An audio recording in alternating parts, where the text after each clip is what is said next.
Okay, guys, welcome to the podcast today. It's very exciting. It's a great topic, actually. I've been excited to do this topic for a long time, and we're here to do the topic. And the topic is going to be on hair restoration. I waited to do this topic for a few reasons.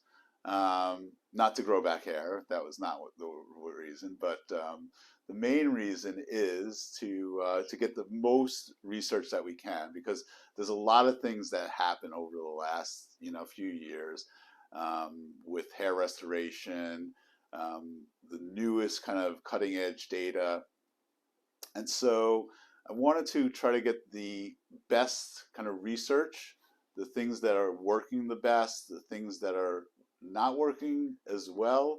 And so I'm gonna put it out to you in as best fashion as I can, give you the best data, the research that shows that things that are working, things that are not working, and things that are kind of are less consistent than others.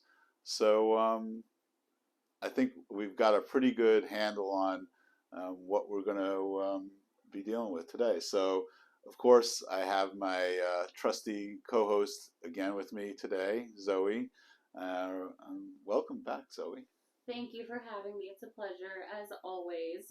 And we're getting the full treatment today here at the Modern Man podcast.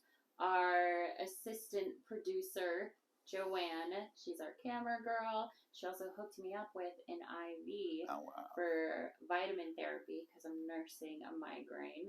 So shout out to her. Make sure if you also need, if you're feeling dehydrated, or if you're just getting over a cold, or like me, struggle with migraines, come to Simply.Aesthetics so you can get an IV. Oh yes, absolutely. So shout out to her. Yes, thank you, our producer, because she helps us in so many ways, and she helps the podcast go on, because it'd probably be hard for you to go on with this podcast with your migraine. So it's a good thing. Absolutely, yeah. So shout out to Joanne.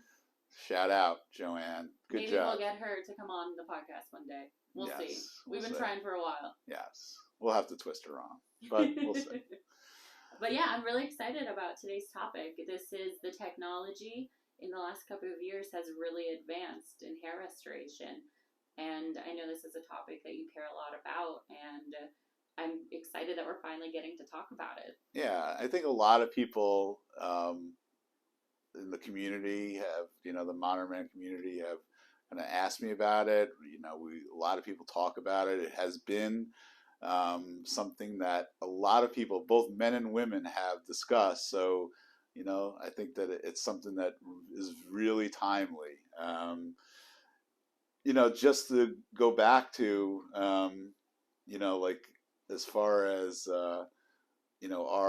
we always go to our, like our cultural icons. And I think the first icon who was, had no hair on TV was Telly Savalas, right?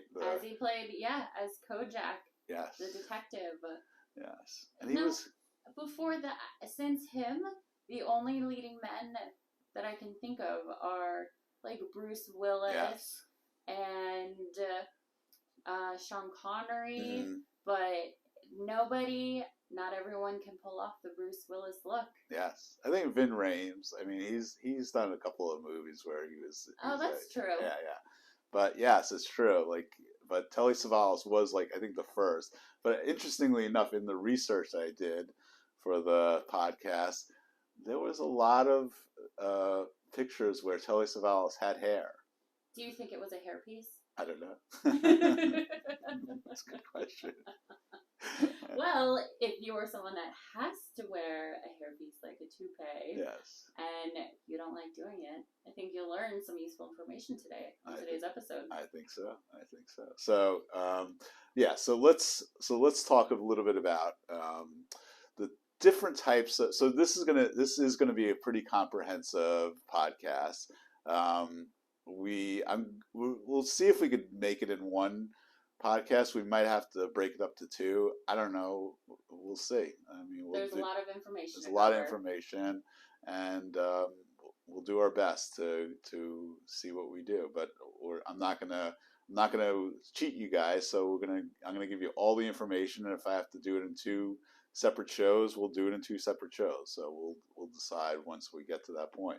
All right, let's get into it. Yeah. So the first thing we got to know is that it is really important to understand that the earlier that you get to and find the find the hair loss and kind of work on it, the better. And this is because of the fact that there actually is two different types of hair loss, and they break it. The categories that are broken down are called scarring and non-scarring. And when the follicles are scarred, it essentially means that the follicle is pretty much non-salvageable, and that is not going to come back no matter what.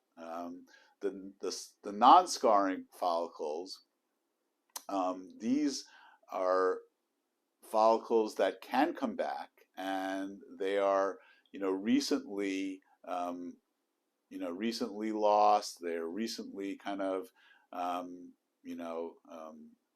had the ability to come back, and these are the ones that we really going to focus on. So if you have a decent amount of loss and it's been for a while, it's going to be hard to kind of work on. Secret that we'll talk about today is that our producer actually did a PRP treatment on me. That was earlier this week. How did that feel? It actually wasn't too bad. She really enjoyed it because she didn't numb me. Oh no! So our producer was getting back at you for all the time, all the mischief you caused, yes, and the shenanigans in our office. That's true. And but yes, I mean, and so we focused on the areas that we felt that were most likely viable, because of the fact that there are probably areas that are probably scarred because at the time that that I was losing my hair, that I didn't have all this information, and it wasn't as important to me at the time because I was too busy studying, and I guess it just wasn't really important. But now I kind of am interested in it, and so I'm going to try a lot of these treatments that we're going to talk about today, and we'll see what comes out of it. But for most people, if you start seeing, if you are somebody who has like a decent amount of hair, and then all of a sudden you notice that, hey, I feel like I'm starting to lose my hair. Do you know how much hair you've probably lost by that point? No, how much hair? About 50% of your hair by that point. Wait, so because everyone sheds hair normally, right? You get in the shower or you brush your hair. The dead hair you lose is normal. Correct. But by the time that we notice ourselves that, oh, I think I'm losing hair, this feels like more hair than normal, that's 50%. Correct. So when you start seeing, like, I see like I see a spot, I see an area that seems like really thin, most people have lost about 50% of their hair by that time. So that's a significant amount. And so you would like to try to stay away from that kind of area. So it was really kind of shocking to me when I did this research to find out that that's the case, that by the time you kind of see a spot on your scalp, that you've probably lost up to 50% of your hair by then. But that's not too late to start getting treatment done, right? That's correct. Okay. Yeah. So by that point, you still probably have a good amount of non-scarred follicles because of the fact that like you are shedding and you're in a certain phase, but the active phase is you still have enough follicles that you can get those follicles reawoken. And we're going to be talking, like I always stop at the point of surgery or any kind of invasive treatments on the podcast, because we don't, we just don't talk about that stuff. We talk about more natural kind of approaches, and so we're not talking about hair transplant. So we're going to talk about all the cutting edge things that you can do up to transplant. We're not going to be going to right, because transplants can be a little scary. It's a little intimidating. Yeah. And quite expensive too. Correct. So I have a question. What's the difference between a dead or scarred hair follicle? So essentially, it's a very similar kind of process. Like essentially, the nomenclature, I would say, is probably the same. I mean, a scarred follicle is a damaged follicle. A dead follicle is a non-functional follicle. Gotcha. Okay, so that makes more sense, that there's been trauma of any kind or of any level. Correct. And we're going to talk about certain things that you might be surprised that actually can scar a follicle. Oh, all right. And we're going to get into that, and it's going to be really interesting. And so, and one of the things I said earlier was that that maybe you even kind of might be hearing, Zoe, that like there's a lot more people out there that have talked to us about, the fact that they're having thinner hair, that seem like their hair is not as thick or thinner, both men and women. Of course, this is a Modern Man podcast, but we always talk about women too. Right. So, I mean, if you're the Modern Man and you can give a special lady in your life some advice, yes, they're going to really appreciate it. Right. So good for all you guys out there to know this as well. Yes.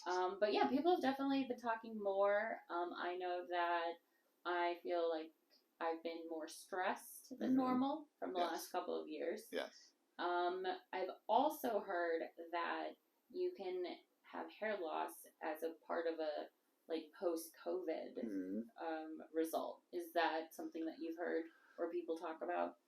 Yes. I mean, I think that has been, pretty apparent that since COVID, there's been a lot of people who have found that they have had increased, hair loss, and whether it has been,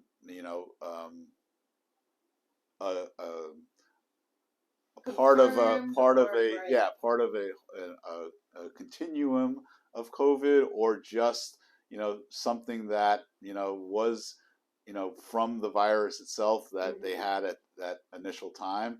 It's hard to say. I mean, a lot of those things are hard to say, but I have definitely agree that we are getting a lot more people come to us and say, look, since this time, and since I had COVID, I feel like I have been my hair has been thinner than it ever has been before.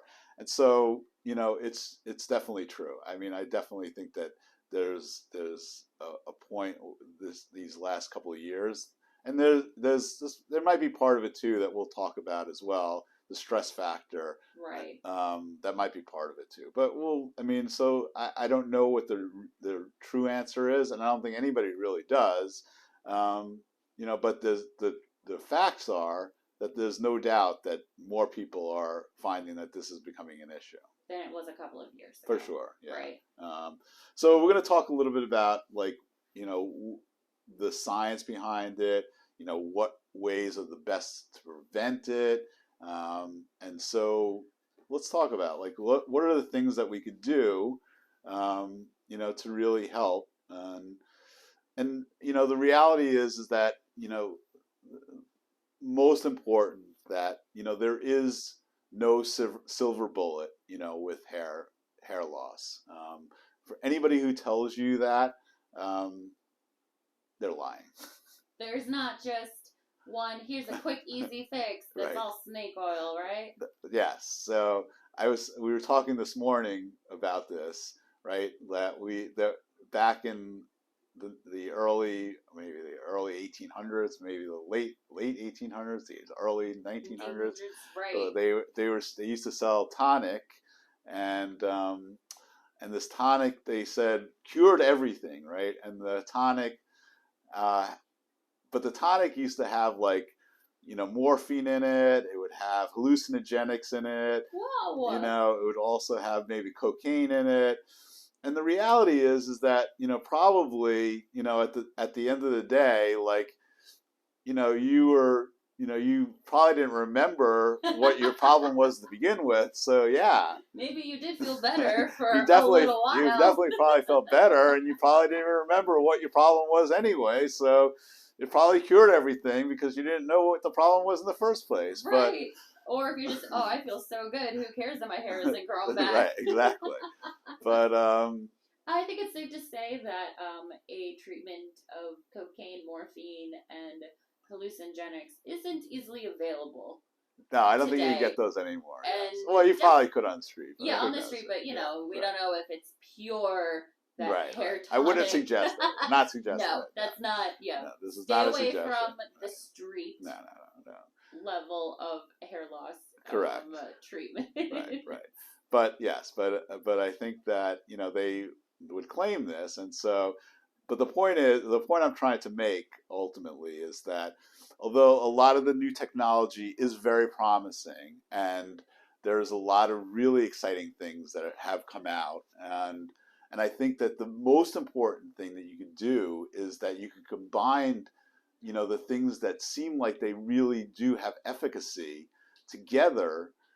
That there's not one single thing that has been shown to be 100% for every single person. I think you could safely say that. There's certain things that work, and then for that person, it's 100% for that person, right? Like I was talking to the producer. Yesterday, and I said, for instance, Rogaine, which is a lot of the dermatologists and healthcare professionals, kind of pose as like the medical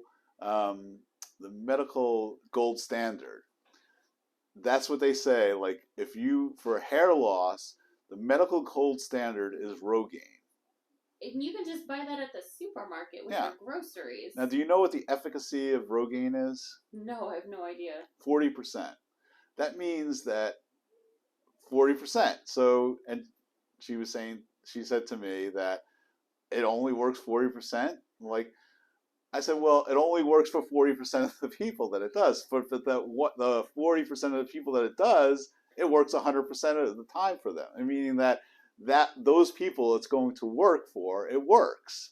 But for the rest of the people, it's not going to give them the results that they want. That's not reliable. I don't like those odds. Well, that's the point. So that's what I'm saying. So what I'm saying is that our approach and our ideas is that if you kind of combine multiple treatments that have good efficacy, then you'll get better results. So we're going to talk about each one. So again, the first thing that you can do to help with hair loss is prevention. Okay, right. With all things like we've talked about skincare in previous episodes, right. We recommend that you take care of your skin and not wait until it's too late. Correct. So what would be the prevention for hair loss? Well, I've never heard anyone discuss that before. Right. So that's a good question, and it's not sunscreen. So Jamie, sit down, Jamie. Sunscreen cures prevents a lot of things, but not hair loss. That's right. So don't go rubbing it in your hair. It'll just make it greasy. And probably not. Maybe it will make your hair fall out. So don't use SPF. Yes, right. So the reality, though, is that the more likely thing is that a lot of things that you're actually putting into your hair actually might be causing a problem. So what the recommendation is that when you're like shampooing or conditioning your hair, you have to look at what you're actually putting into your hair. And so things like, certain preservatives that you're using, certain fragrances that you're using, these are actually often toxic to the hair follicles. Oh, they're not even. So when I buy shampoo, it just says like no fragrance or no parabens. I thought that was just for the quality of my hair itself, like the hair that's already grown. I never thought that Right. it could affect the hair follicle. Correct. Yeah. And also the pH of the shampoo or conditioner also should be balanced, as well. And so if you buy like the 99-cent shampoo, often these things are not going to be the case. And it's going to be, inexpensive and, cheap. But it's potentially, and you get the strawberry smell, but that might be actually toxic to the follicles. Oh, so we should really be more aware of your scalp health. That's right. And not just the health of if your hair is shiny or conditioned or oh my gosh, I'm gonna go home and check the ingredients in all my shampoo now. Yeah, I mean, and there's certain things that surfactant is something that's protein that is really actually beneficial for the scalp. It's actually a protein that when babies are developing, which is really interesting, that the surfactant actually develops their lungs, and it's a powerful protein. And it's often in like really good shampoos have surfactant in it, and it actually helps to kind of nourish nourish the scalp. And so that's something that's really helpful, in the shampoos. Azelaic acid is another really good, uh, good product in a lot of shampoos as well. And as well as, just making sure that in the rest of the shampoos is there's not any preservatives. Aloe is another really good kind of like gentle kind of product in the shampoo that really is helpful and really does help nourish the scalp. So these are things that you can do that you can really that we can really help. Good to know as preventative hair and scalp treatment. This is be careful what chemicals you're putting into those follicles. And so this is simple, easy, cheap, advice. So that's one thing. Be aware of. Okay, great. The other thing is your hairstyle. Hairstyle. Yes.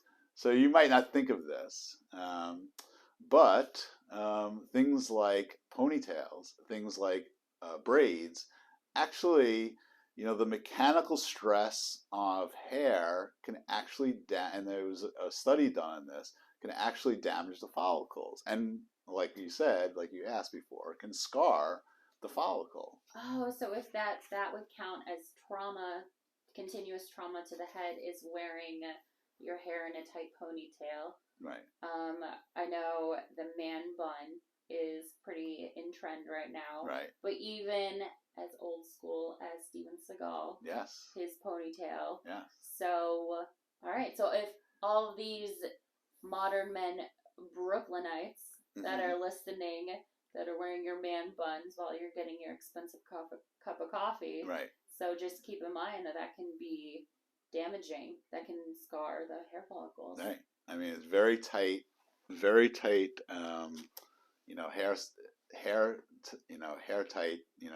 in that area can, damage, and you wouldn't think about it. You would think, oh, that seems like, but it really is true. And there has been studies that showed that this is the case. So that's another thing that you should be thinking about. Excessive heat, something that people think about. Blow dryers. Yes, blow dryers. Like, the one movie I think about. You remember this movie? I think you're thinking the same thing I'm thinking. That scene in Saturday Night Fever. Oh, yes, with John Travolta.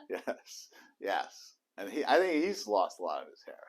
There's no way his current hair, nothing on his face is real right now. He's had so many fillers and facelifts. Yes. There is no way that man has not had hair plugs. Yes. Yeah. So yes, I think that I think I've seen him with his hair, like lost his hair at some point. Like, yeah, I'm pretty sure. Definitely, because he still wears it in a ponytail right now. Yeah. Usually when he goes out, he doesn't have the luscious hair that he had in Pulp Fiction or Right. Yeah, so he definitely, was the poster child for, high heat, blow drying. But, if you go into blow dry, which you certainly could, you don't want to go out and, catch a cold like your mom would say, but you can turn it down to like cooler temperature to be able to get, to get the same thing because the high heat will potentially damage the follicle as well. So, all right. So let's cover the two types of hair loss, and then our producer is telling us that your patients are starting to show up for the day, Dr. Frankel. So we're gonna have to do a part 2. But until then, I think we should cover the two types of hair loss. yes, I think we can for sure. So, like I said, the scarring follicle, and the scarring is the first one, and like I said, it's the damaged follicles, and the second one is the non-scarring. So, that breaks down to androgenic, and the second one is something called telogen effluvium. I didn't know if I'd be able to pronounce this, but do you think you could say that, Zoe? No. Telogen effluvium. Okay, I was a writing major, and I still don't. I would not be able to phonetically say that. So what is it? What is the regular? So androgenic just means hormonal, right? Okay. So that's the common, one, and that's and that there's a lot of different things that change, the that change, and that's both women and male pattern. Like the male pattern is going to start kind of in the center of the scalp, and then kind of come forward. Women actually kind of their hair loss, which is hormonal, starts kind of like in the part of their hair, and it kind of like starts and it kind of like goes outward. So, so that's usually how their hair loss kind of like, develops. So that is really, where as opposed to men who see it like have a receding hairline. Receding hairline, exactly. Or the crown of their head. And the crown, and kind of like comes forward. So that's androgenic, and that's like that is what we really kind of focus on, because that is a lot of what we can work on can be taken care of. Now, telogen effluvium. Now that I could say it, congratulations, that was great. I'm going to say it a lot. Actually, I'm going to talk to you about telogen effluvium all the time. All right. So when you're talking about it, what does that mean? So I can understand what you're saying. So telogen effluvium means that basically it's stress-related hair loss, and so it could be caused by a few different things. It could be caused by stress, depression. Could be changes in weight as well, is something that happens, like rapid weight gain or rapid weight loss. Hospitalizations happens with people, sickness, and so it often is some type of either metabolic or psychological state that can actually cause people to lose their hair.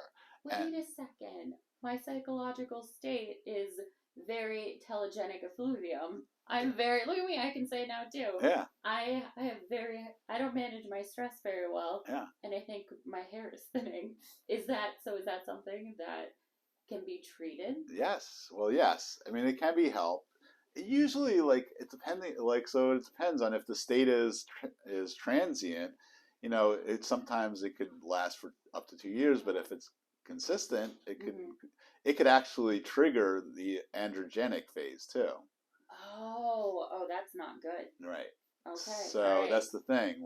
That's the one thing about telogen effluvium that you have to be careful with, because sometimes it can start as just like a transient thing, but it can also trigger the androgenic. So like the people who had gotten sick and were in the hospital, and then you notice that their hair was thinning, and then all of a sudden that their hair continued to thin years later, because like the true, like the definition of telogen effluvium, that should only last for about 2 years, but it can trigger into like true androgenic hair loss. So, All right. Well, we don't want to trigger telegenic effluvium hair loss. So, but however, we are going to leave you guys on a cliffhanger yes, on how to, what are the treatments for this. So now that you have a little bit more understanding about the different kinds of hair loss, then in the next episode, in our part 2, then we'll tell you how to treat it. Dr. Frank will give us more details in that. So try not to let it stress you out. Your homework is to check your shampoo and conditioner, see what the ingredients are, make sure that it's not something that can damage your hair follicles. So that is your homework, and until the next episode, we'll be able to give you the solutions on the different treatments if you are already experiencing hair loss. That's right. So I think this is a good place to stop for the week, and we're going to kind of get into the treatments for the next time. So I think this is a perfect time because we kind of got to the point where we're we discussed like where we're at, where we can get to, and now we're going to the next episode. We're going to talk about the treatments. So the solutions to the hair loss problem. Yeah.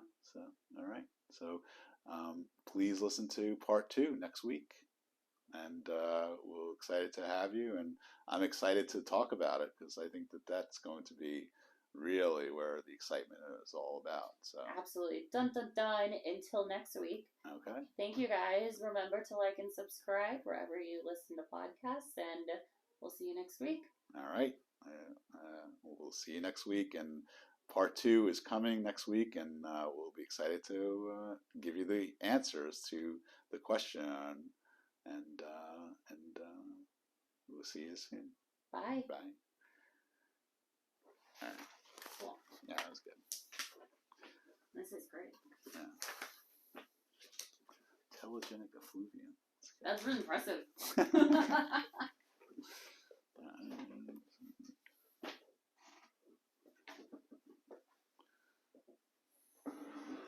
Now, is your hair turning white or gray? Is that telegenic effluvium, or is that hormonal or hereditary? Yeah, so that's a good question. I don't know. I don't have a good answer to that question. Steve just turned 40, not a single white hair. Yeah. My hair is coming in all white. Really? All white. In the last 2 years, just gave up. I don't know. That's a good question. I don't know. Because I just went into the hair, loss stuff, but I didn't really go into that part. But I'll find out. Into the color? Yeah, maybe we'll talk about that. I'll look for it.